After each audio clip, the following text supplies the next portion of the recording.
Welcome back to Our Vision Farm. I just had our kitchen inspection for our home food license here in Maine, and I wanted to wait until we did this before I showed you our updates that we've done in our kitchen, because I just wanted to make sure that we were going to pass inspection and all of that, because the home food license here in Maine has some requirements. So I just wanted to double check and make sure that I would pass. But good news is she found everything perfectly fine. So I'm going to give you a little tour of our kitchen, because I haven't done that in a while, ever since we kind of reconfigured it and made it all pretty. The last update I think I've done on our kitchen is when we first got our stainless steel tables, but I didn't show any more upgrades, and we didn't do a whole lot to our kitchen, just kind of like a facelift is what I would call it. But this is just a little dining room area where we have our refrigerator, because there is no space for our refrigerator. And this is also a video to help out anybody who is trying to get their kitchen license. What this home food license allows is selling like non-perishable things, like things that don't require refrigeration. So it's similar to the cottage food law. You're allowed to sell like jams, preserves, baked goods. There's a little bit more rules for things like pickles and hot sauces, acidified foods. You do have to get those recipes approved.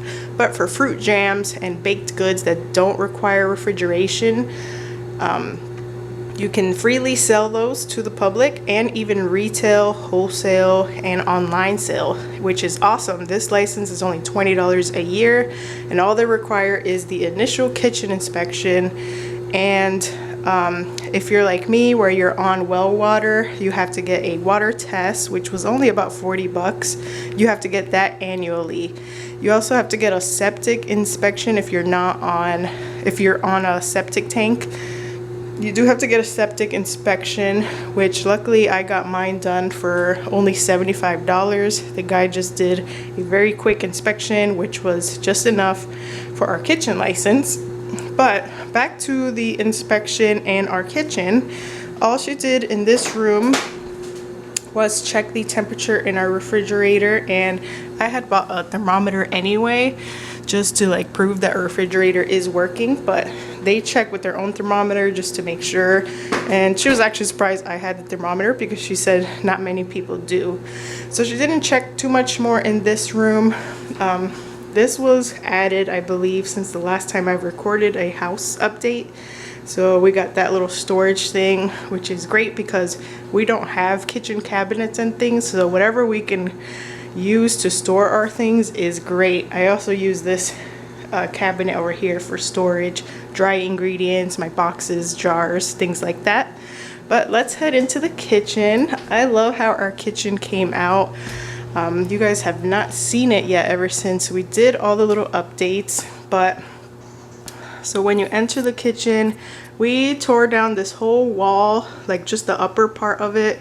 This wall was pretty much crumbling down. The wallpaper and the stuff behind the wallpaper was crumbling. So we took all of that down and put some insulation and just put like a new wall on top. And we got this wallpaper. It's like a wildflower inspired wallpaper, which I love. We just bought it from Amazon and just bought enough rolls to do our kitchen.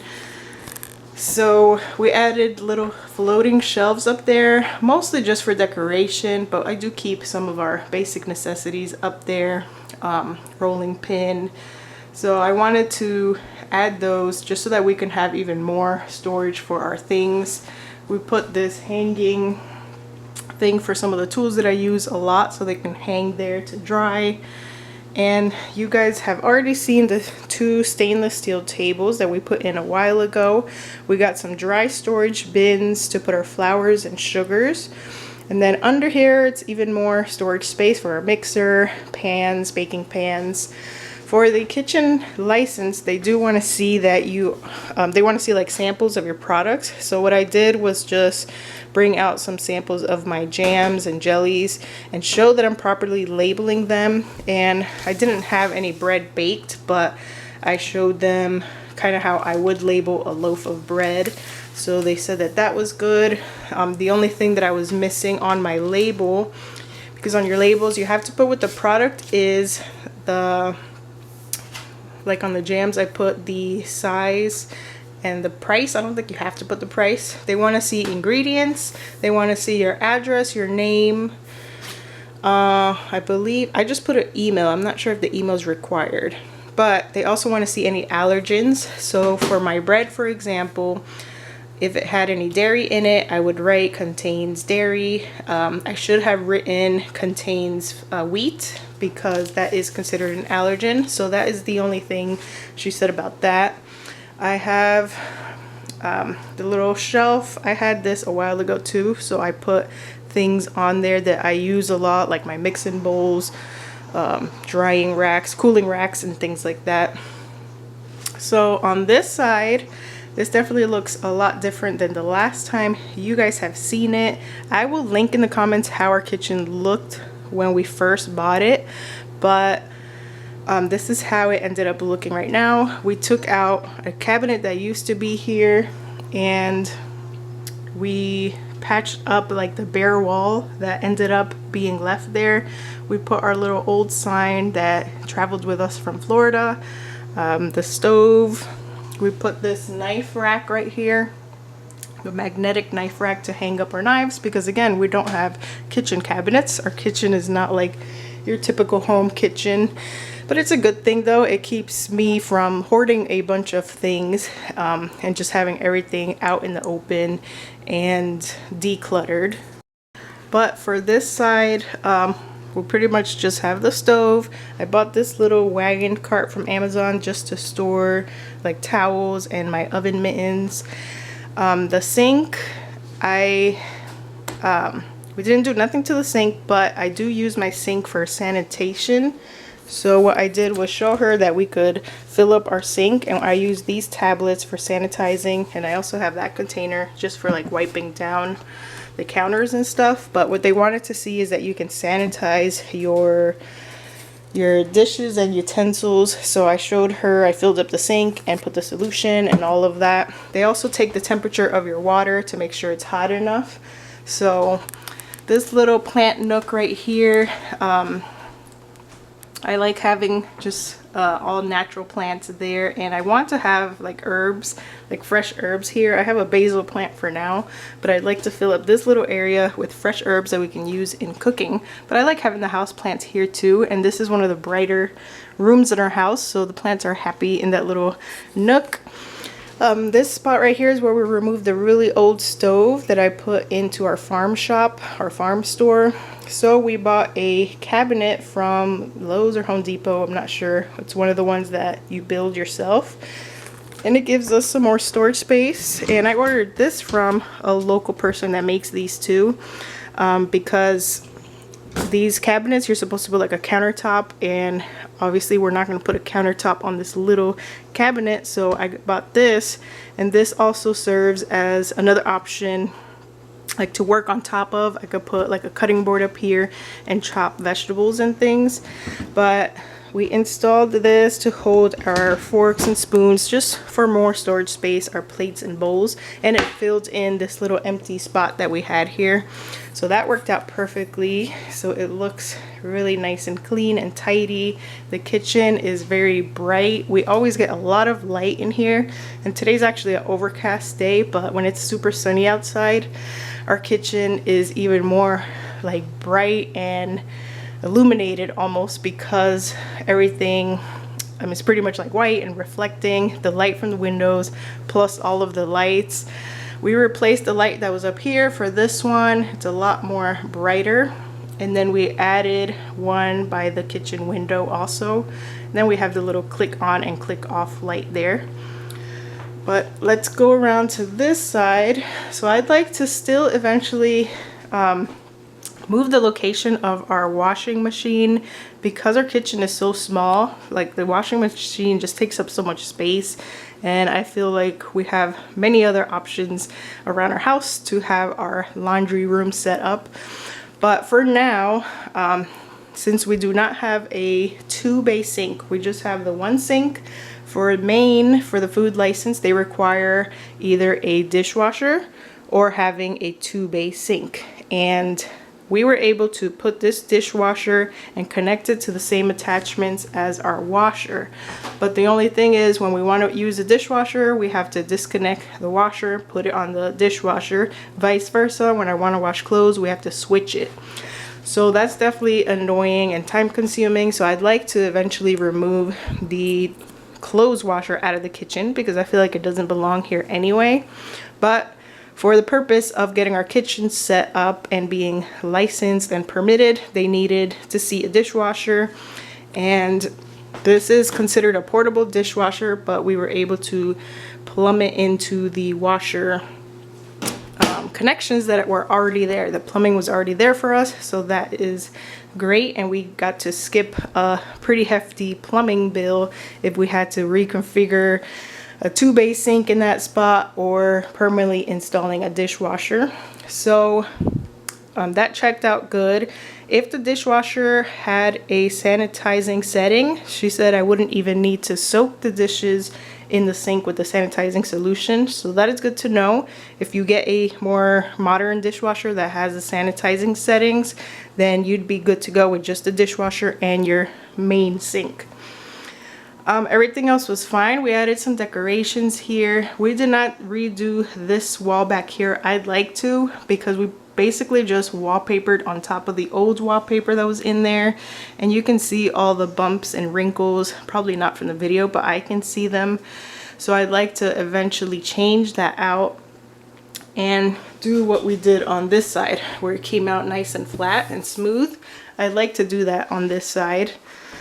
Our antique stove, of course, we're not using it for wood fire, but we store things. I store baking pans and dishes in there, and this is actually able to be used with propane. We're able to use these 2 burners with propane. We don't do that very often because that is not exactly very safe. These stoves are not meant for propane, but I really just use the stove as storage for my pans and just as an additional cooling area. When I put my hot pans with baked goods, I set them on there to cool down.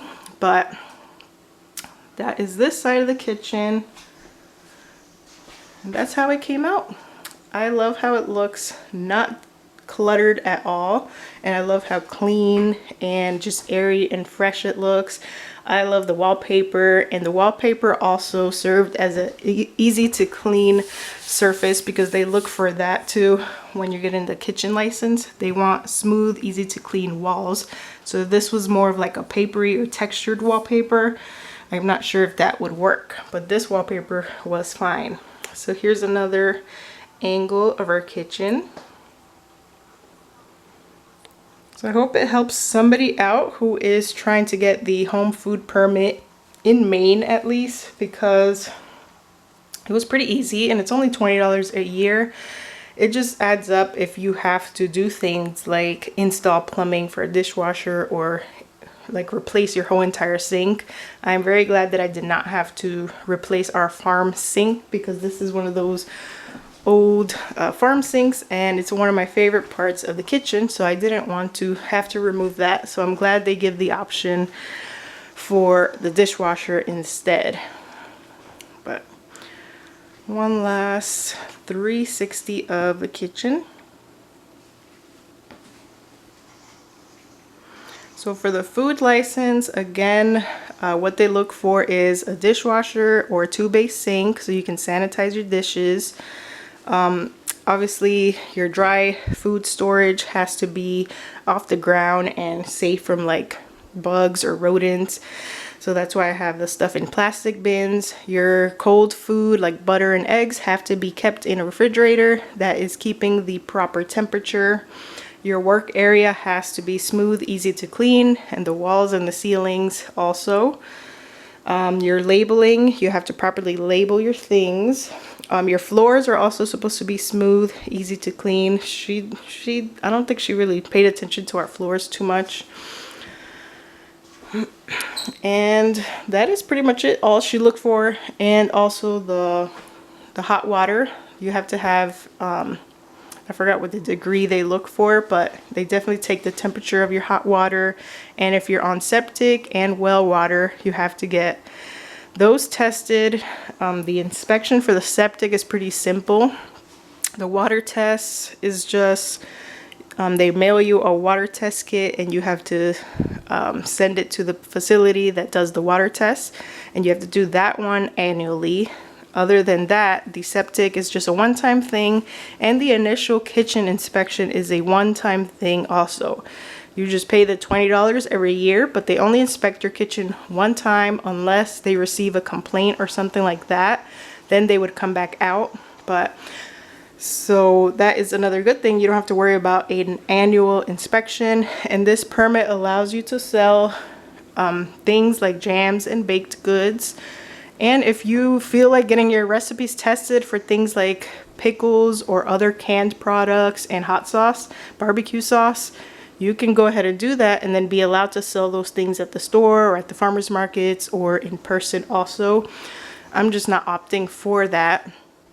Another thing that we are working on getting for our county here in Maine is the Food Sovereignty Ordinance.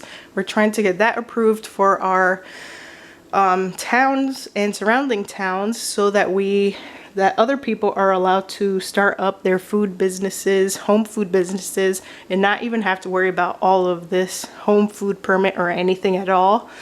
So we're trying to work on that, and that would actually allow us to sell things that have to be refrigerated and things like pickles and hot sauces without getting anything tested, as long as it's in person to person sales. That does not include retail, wholesale, online, but the Maine Home Food Permit does allow retail, wholesale, online, whatever you want to do with those products that you are approved to sell, which are non-refrigerated items and things like the products that we sell.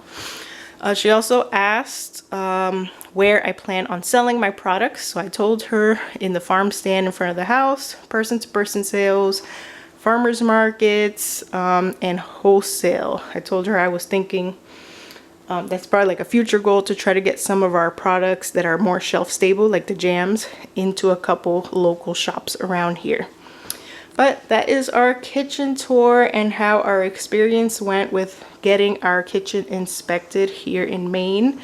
So that is pretty exciting. She said she's going to send me an email copy of my license for now, and then within 30 days I should expect the actual paper license. But I can pretty much get started right away with the temporary one that she's going to email me.